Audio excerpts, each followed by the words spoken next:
back a little ways, Roger and Tom, and maybe you can talk about your dad. I knew him as Jack, and I think some knew him as John, but maybe give a little history how the farm, the ranch got started with Angus cattle, and you mentioned about 2 original cows and a bull and what you paid for them and so on, or what he paid for them. You want me to talk for a minute, Tom? You can correct me or whatever? Go ahead. Okay. Well, as I recall, and of course I wasn't here yet, but Dad bought his first 2 registered Angus cows in the fall of 1937 from a drover who was coming around buying and selling cattle. And Dad always said he paid 2 cents a pound for those cows, which was double the market rate at the time in 1937. Of course, it was just still in the Great Depression. They were still coming out of that. And the herd grew from there. All through the 40s, he raised Angus cattle and sold bulls locally. And Tom, I'm not sure when did he start going to the bull sales, like Calgary and Edmonton and Macomb and those? Probably in the 50s? I think in the 50s, yeah. Because he made another major purchase in 1950 from Flint and Flint. He bought a great old herd bull, Delarine Eric Bartelier, and how many cows was it? Chauncey Flint 10 cows. Made him buy 10 cows along with the bull, Yeah. in order to get the bull. And that was another big step up in terms of the numbers and the quality of the cattle. And then from there through the 50s and 60s, you can probably fill in better, Tom, from there. Well, we used to take bulls to all the spring bull sales, Calgary and Macomb. And Coronation at one time had a bull sale. And we're pretty well represented there. When were you guys taking bulls to Billings? Then you started taking 2-year-old bulls down to Billings? Yeah, we did. Do you remember, Brian? Yeah, that would have been in the 70s, I think, early 70s maybe, late 60s, early 70s, I'm thinking. So you would have got involved, Tom, with selling females, I suppose, at cross-country sale. Yeah, then we had our own female production sale in the fall, I think it was. Do you remember what year that was? Started in 74, I think. 74? 73 or 74. And we went to 84, 85. I remember right? I think before that we were kind of involved with the Heatherbrook sale too, because I remember Dad anyhow taking cows over to the Heatherbrook sale, and I think Uncle Tom did too, if I remember right. Sure.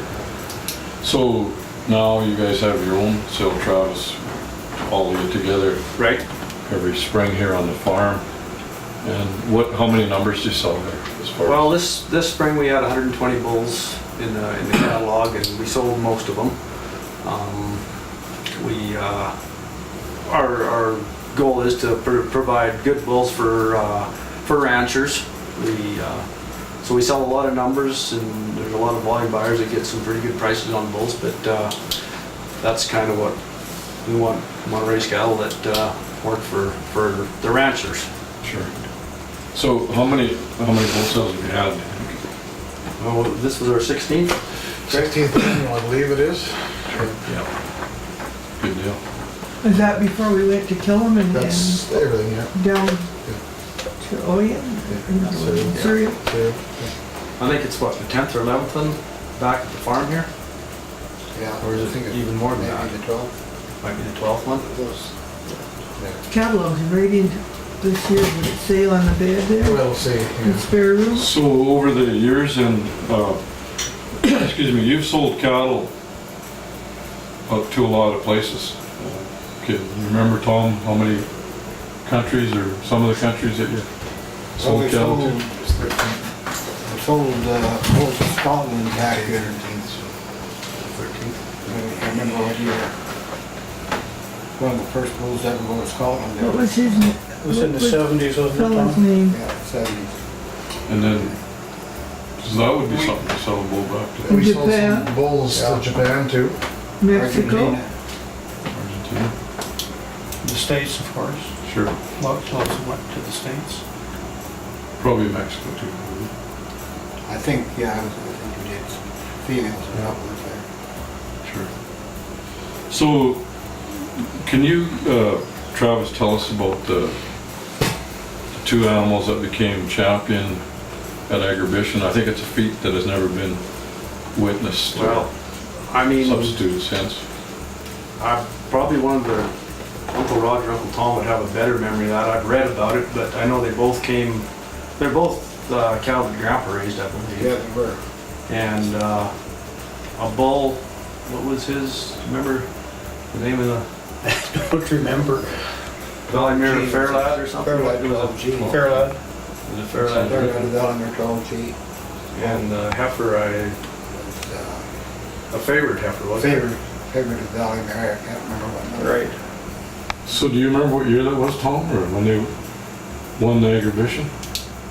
I don't know. Well, I think it would have been a year after the first, your first production sale, because I think they both came out of the first production sale, Yeah, they did. did they not? Yeah. So it's probably about 75 then, probably. 'Cause I think 74 was the first sale. I think, if I remember right. Well, as far as I know, that feat has never been matched since, so that's a feather in your hat, that's tremendous. And what about some other highlights, Tom, you know, through the years, some of the bulls that you've sold, some of the females that have gone? I know you sold some cattle to the States that did very well Yeah. at different shows. We sold a few bulls for some purebred breeders here off Christmas, a lot of them promise. Trying to think who else. We had a bull called Rivercrest Nest in 30A, and he did a lot of good. Went to quite a few of his sons went to purebred herds. Right on. The heifer champion at the Chicago International was Georgina Bellinger. What was her number? 24. But anyway, she was, her pedigree was from here. It was Sure. Dad's, because he sold the, how was it? He sold the heifer to Adam Sharman, and she was already bred, No. or something like, or he sold the heifer. To Sarah Farms. And they showed her there at Chicago. Oh, I'm thinking of Great Northern. Yeah, It was Great Northern. Northern that Adam Sharman had. Yeah. So Great Northern was actually your breed? When- The mother, Oh, yes. mother was Bella Valley Mirror. Oh, that's right. Yeah, Pride Bella Vellinger, yeah, that's Sure. right.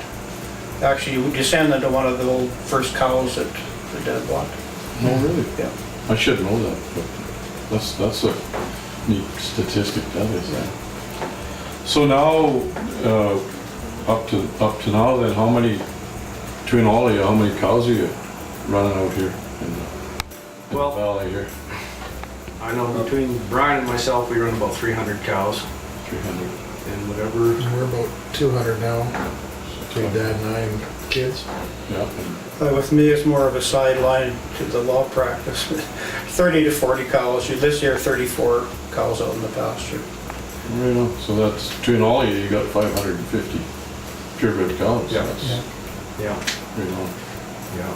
And you still dabble a little bit in the horse business too, all of you? We still rodeo somewhat. The kids are all going to some rodeos, and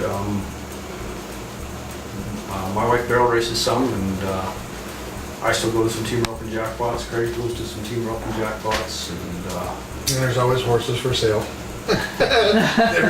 Always seem to have enough of them around. I see, okay.